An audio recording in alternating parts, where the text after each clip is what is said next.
Good morning, students. My name is Rupesh Sharma. I teach in PPSB MIC नाटकबंदा. Students, आज मैं second chapter, उसको first और second chapter दोनों को मैंने इंक्लूड कर रखा है. तो उसका एक बहुत इंपॉर्टेंट टॉपिक मैंने ऑनलाइन में पढ़ा रखा है. मैं उसको यूट्यूब वीडियो पे उसको बताने जा रहा हूँ. और वो टॉपिक, उस टॉपिक का नाम है क्वांटम संख्या.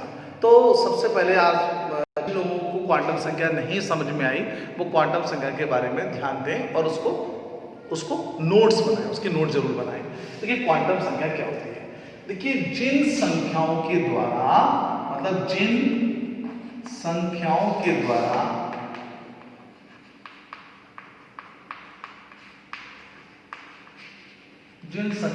द्वारा नंबर एक इलेक्ट्रॉन की स्थिति, मतलब पोजीशन ऑफ इलेक्ट्रॉन,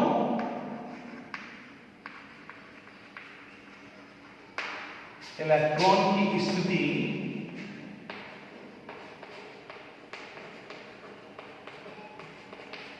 और ऊर्जा का निर्धारण, ऊर्जा डिटर्मिनेशन ऑफ एनर्जी,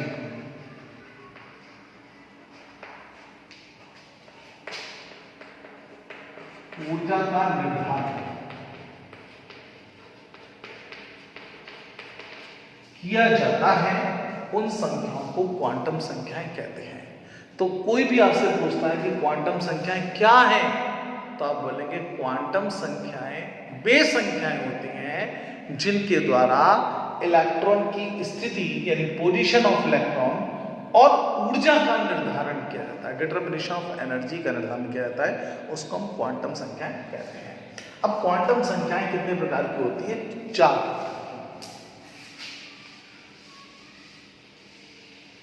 अब क्वांटम संख्या 4 प्रकार की होती है. एक क्वांटम संख्या होती है मुख्य क्वांटम संख्या,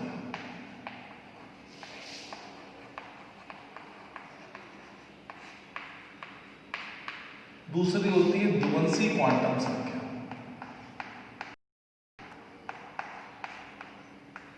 तीसरी होती है चुंबकीय क्वांटम संख्या,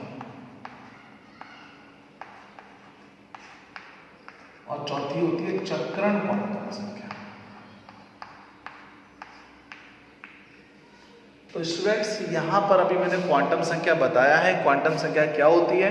तो क्वांटम संख्या वे संख्या होती हैं जो इलेक्ट्रॉन की स्थिति और ऊर्जा को बताती हैं, उनको हम क्वांटम संख्या कहते हैं. क्वांटम संख्या 4 प्रकार की होती हैं: मुख्य क्वांटम संख्या, द्विवंशी क्वांटम संख्या, चुंबकीय क्वांटम संख्या और चक्रण क्वांटम संख्या. अगर मेरी ये वीडियो कोई इंग्लिश मीडियम वाला देखता हो तो उसको भी ये पता होना चाहिए.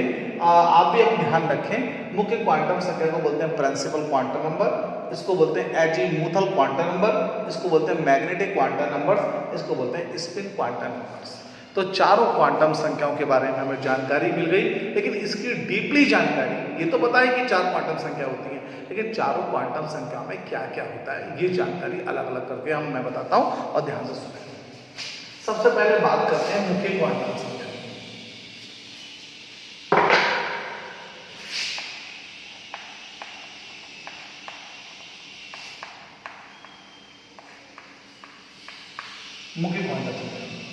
मुख्य क्वांटम संख्या को स्मॉल n से प्रदर्शित करते हैं.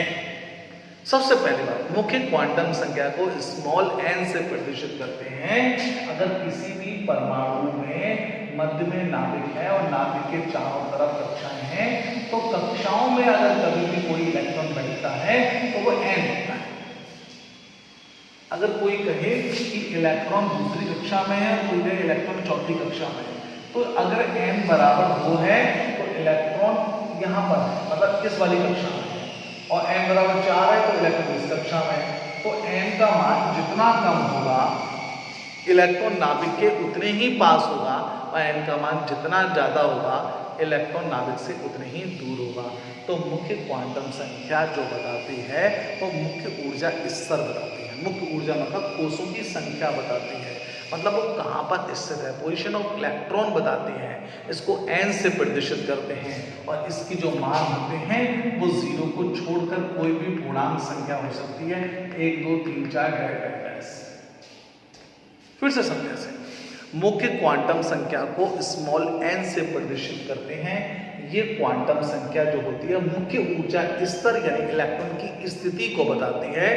जब इसका मान कम होता है तो इलेक्ट्रॉन नाभिक के नजदीक होता है और इसका मान ज्यादा होता है तो इलेक्ट्रॉन नाभिक से दूर होता है। इसका मान 0 को छोड़कर कोई भी पूर्णांक संख्या हो सकती है। इतनी बात हमें मुख्य क्वांटम संख्या के बारे में पता होना चाहिए। अब देखते हैं द्विवंशी क्वांटम संख्या।